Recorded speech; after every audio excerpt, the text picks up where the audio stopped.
Hello guys, কেমন আছো সবাই? তো আজকে আমি আমার নখগুলোকে কেটে ফেলবো, তাও আবার বুকে পাথর চাপা দিয়ে। বুকে পাথর চাপা দিয়ে কেন বললাম, তার কারণ এই নখগুলো আমার মানে খুবই শখের নখ বলতে পারো। এই শখের নখগুলোকে আজকে আমার কেটে ফেলতে হবে, তার কারণ রং খেলে নখের অবস্থা খুবই খারাপ হয়ে গেছিল। মানে নখগুলো পুরো কালো কালো হয়ে গেছিল। আর আমি যেই প্রফেশনে আছি সেই প্রফেশনে নখ রাখাটা একদমই উচিত না, সবসময় নিট অ্যান্ড ক্লিন থাকা উচিত।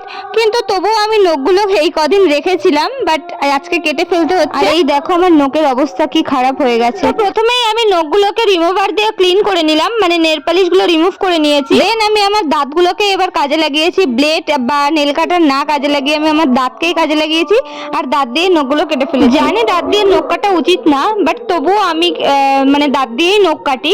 তার কারণ নেল কাটার দিয়ে আমি নখ কাটতে পারি না, আর ব্লেড দিয়ে নখ কাটতে গেলে আমার আঙুল কেটে যায়। তো যাই হোক, আমার মতো কে কে দাঁত দিয়ে নখ কাটো অবশ্যই কমেন্টে জানিও। আমার তো দাঁত দিয়ে নখ কাটা কমপ্লিট। দেখা হবে নেক্সট ভিডিওতে। টাটা।